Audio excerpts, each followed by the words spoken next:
स्वतंत्र भारत में राजनीति अध्याय 5 लोकतांत्रिक व्यवस्था का संकट। बिहार बोर्ड परीक्षा 2025 में पूछे जाने वाले महत्वपूर्ण बहुविकल्पी प्रश्न। इस अध्याय से जितने भी इम्पोर्टेंट प्रश्न हैं मैंने इस वीडियो में डाला ताकि बच्चों को बोर्ड परीक्षा में सहूलियत हो। पहला प्रश्न है कि संपूर्ण क्रांति अब नारा है, भावी इतिहास हमारा नारा किस आंदोलन ने दिया था? ऑप्शन 1 बिहार आंदोलन 1974, दूसरा ऑप्शन गुजरात आंदोलन, तीसरा है दोनों, चौथा इसमें से कोई नहीं। तो इसका सही जवाब है ऑप्शन 1 यानी बिहार आंदोलन 1974। दूसरा प्रश्न है कि संपूर्ण क्रांति का नारा किसने दिया था? पहला ऑप्शन है जयप्रकाश नारायण, दूसरा राम मनोहर लोहिया, तीसरा गांधी जी, इसमें से कोई नहीं। तो इसका सही जवाब है ऑप्शन 1 जयप्रकाश नारायण ने दिया था। तीसरा प्रश्न देखते हैं कि निम्नलिखित में से कौन सा आपातकाल की घोषणा के संदर्भ में मेल नहीं खाता? पहला ऑप्शन है संपूर्ण क्रांति का आह्वान इमरजेंसी के समय में जयप्रकाश नारायण ने किया था। चौथा है 1974 का रेल हड़ताल जॉर्ज फर्नांडिस के नेतृत्व में हुआ। तीसरा नक्सलवादी आंदोलन और चौथा है इलाहाबाद उच्च न्यायालय का फैसला। तो उच्च न्यायालय का फैसला भी सही है, 1974 का रेल हड़ताल भी सही है, संपूर्ण क्रांति का आह्वान सही है, लेकिन जो मेल नहीं खाता वो है तीसरा नक्सलवादी आंदोलन। इसका सही जवाब है ऑप्शन 3 नक्सलवादी आंदोलन। चौथा Indira is India, India is Indira नारा किसने दिया था? तो ये पहला ऑप्शन है डी.के. बरुआ, दूसरा के. कामरान, तीसरा निजलिंगप्पा, चौथा इसमें से कोई नहीं। इसका सही जवाब है ऑप्शन डी, ऑप्शन 1 यानी डी.के. बरुआ। डी.के. बरुआ ये कांग्रेस के प्रेसिडेंट भी रह चुके, कांग्रेस पार्टी के अध्यक्ष थे, तो इन्होंने ही ये स्टेटमेंट इंदिरा गांधी के बारे में दिया है। पांचवा प्रश्न, भारत में आपातकाल की घोषणा कब किया गया था? 12 जून 1975, 25 जून 1975, तीसरा 29 जुलाई 1975 या चौथा इसमें से कोई नहीं। इसका सही जवाब है ऑप्शन 2 यानी 25 जून 1975 को। 12 जून 1975 को इलाहाबाद हाई कोर्ट का न्यायालय था, एक न्याय आया था कि इंदिरा गांधी जो चुनाव लड़ी थी वो असंवैधानिक तरीके से चुनाव लड़ी थी। 25 जून को इमरजेंसी की घोषणा हुई थी। इसका सही जवाब है ऑप्शन 2। छठवां प्रश्न है कि जयप्रकाश नारायण ने राष्ट्रव्यापी सत्याग्रह का आह्वान दिल्ली के रामलीला मैदान में कब किया था? इसका ऑप्शन है 25 जनवरी 1975, दूसरा 22 जून 1974, तीसरा है 25 जुलाई 1970, चौथा इसमें से कोई नहीं। इसका सही जवाब है ऑप्शन 1 यानी 25 जून 1974। तो जिस दिन इमरजेंसी लागू हुआ था उसी दिन जयप्रकाश नारायण ने एक दिल्ली के रामलीला मैदान में लोगों से आह्वान किया था। इसका मुख्य उद्देश्य था कि इंदिरा गांधी का इस्तीफा लेना था। इस्तीफा लेने के जयप्रकाश नारायण ने लोगों को आह्वान किया था। हम सातवां प्रश्न देखने हैं। सातवां प्रश्न में कि आपातकाल में भारतीय संविधान का कौन सा संविधान संशोधन किया गया था? पहला ऑप्शन 1942, 1944, 1954, 1939। इसका सही जवाब है 1942 यानी 1976 में 1900 हुआ था। इसी का संविधान संशोधन को कहते हैं मिनी कॉन्स्टिट्यूशन भी बोला जाता है, लघु संविधान बोला जाता है। इसी संविधान संशोधन में बहुत संविधान में संशोधन हुए थे। इसी संविधान संशोधन के तहत लोकसभा का जो कार्यकाल था 5 वर्ष की जगह 6 वर्ष कर दिया गया था। ये पूछता है कि 42वां संविधान संशोधन कब हुआ था और 44वां संविधान संशोधन कब हुआ? 44वां संविधान संशोधन 1978 में हुआ था, 1978 में हुआ था, और 42वां संविधान संशोधन 1976 में हुआ था। 8वां प्रश्न देखते हैं, कांग्रेस फॉर डेमोक्रेसी पार्टी की स्थापना किसने किया था?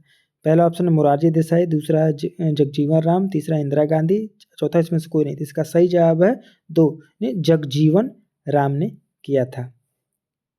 हम 9वां प्रश्न देखते हैं कि कांग्रेस ने किस वर्ष गरीबी हटाओ का नारा दिया था? पहला ऑप्शन है 1971, दूसरा 1972, तीसरा 1976, चौथा 1977। इसका सही जवाब है ऑप्शन 1 1977। 1971 के चुनाव में गरीबी हटाओ का नारा इंदिरा गांधी के नेतृत्व में लड़ा था। यही मुख्य नारा था 1971 में। 10वां प्रश्न, निम्नलिखित में से कौन सा मेल सही नहीं है? संपूर्ण क्रांति जयप्रकाश नारायण, दूसरा है गरीबी हटाओ इंदिरा गांधी, तीसरा छात्र आंदोलन बिहार आंदोलन, चौथा रेल हड़ताल राजीव गांधी।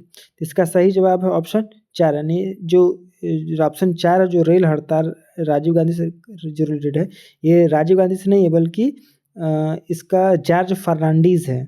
जॉर्ज फर्नांडीज के नेतृत्व में रेल हड़ताल 20 दिनों का हुआ था 1974 में, 74 में लगभग हुआ था। तो इसका सही जवाब ऑप्शन 4 है।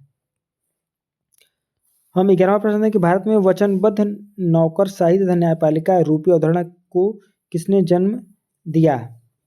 पहला ऑप्शन है लाल बहादुर शास्त्री, दूसरा है जवाहरलाल नेहरू, तीसरा है इंदिरा गांधी, चौथा है महात्मा गांधी। इसका सही जवाब है ऑप्शन 3 इंदिरा गांधी।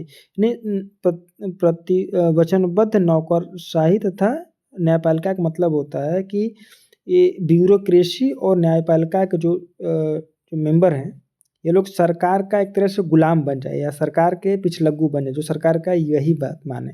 तो वैसी प्रक्रिया ये इंदिरा गांधी के समय में चली थी। तो इसका ऑप्शन सही है ऑप्शन 3। 12वां प्रश्न कि संपूर्ण क्रांति आंदोलन किस राज्य में शुरू हुआ था? तो इसका सही जवाब है ऑप्शन 1, यानी बिहार से। बिहार में जयप्रकाश नारायण के नेतृत्व में ही क्रांति स्टार्ट हुआ था। ऑप्शन इसका 1 सही है, बिहार। हम 13वां प्रश्न देखते हैं, बिहार आंदोलन किसके नेतृत्व में शुरू किया गया था? पहला ऑप्शन जयप्रकाश नारायण, दूसरा महात्मा गांधी, तीसरा मोरारजी देसाई, चौथा उसमें से उपयुक्त सभी। इसका सही जवाब है ऑप्शन 1, जयप्रकाश नारायण के नेतृत्व में बिहार आंदोलन या छात्र आंदोलन का नेतृत्व किया गया था इमरजेंसी के समय में 1974-75 में। 14वां ऑप्शन है 1975 में आपातकाल की घोषणा के समय भारत का राष्ट्रपति कौन था? पहला ऑप्शन राजेंद्र प्रसाद, दूसरा वीवी गिरी, तीसरा फखरुद्दीन अली अहमद, चौथा आर वेंकट रमन। इसका सही जवाब है फखरुद्दीन अली अहमद। इंदिरा गांधी ने जब रात में 25 जून को जो इमरजेंसी लगाया था, तो इन्हीं से घोषणा करवाया था, और इन्होंने आधी रात को ही घोषणा कर दिया कि इमरजेंसी लगाया जाता है। तो उस वक्त फखरुद्दीन अली अहमद थे। 15वां प्रश्न है कि निम्नलिखित में से मंडल आयोग किससे संबंधित है? पिछड़ी जातियों के आरक्षण से, अनुसूचित जातियों के आरक्षण से, अनुसूचित आरक्षण से, या ईडब्ल्यूएस से? इसका सही जवाब अनुसूचित जाति के आरक्षण से, ऑप्शन 1 से। यानी अनुसूचित जो 17% जो 27% जो आरक्षण मिलता है, ये मंडल आयोग की रिपोर्ट के माध्यम से ही ये पिछड़ी जातियों को आरक्षण मिलता है। इसका सही जवाब ऑप्शन 1। 16वां प्रश्न, निम्नलिखित में से केंद्र में जनता पार्टी की सरकार कितने महीने तक सत्ता में बनी रही? पहला ऑप्शन है 18 महीना, दूसरा 17 महीना, तीसरा 5 वर्ष, चौथा 1 वर्ष। इसका सही जवाब है 18 महीने। मतलब जनता पार्टी की सरकार 18 महीने तक ही केंद्र में स्थापित रह सकी। जो जनता पार्टी के द्वारा जो प्रधानमंत्री बने थे, ये थे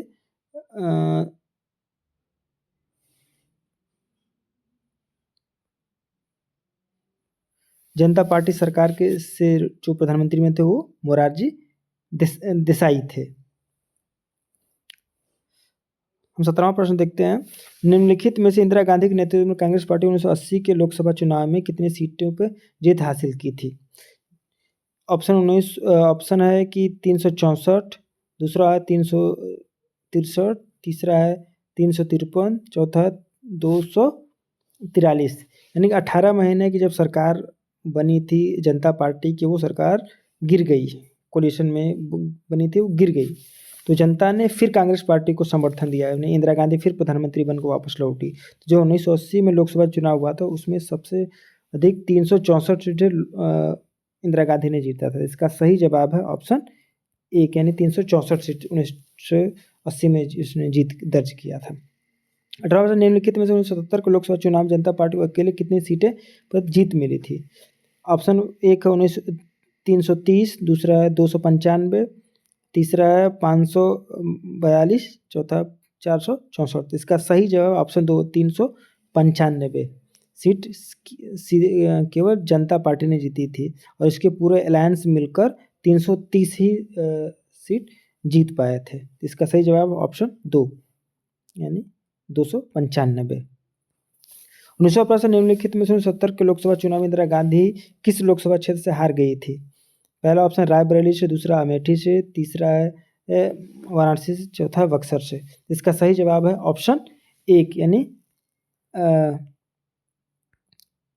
यानी रायबरेली से चुनाव हार गई थी।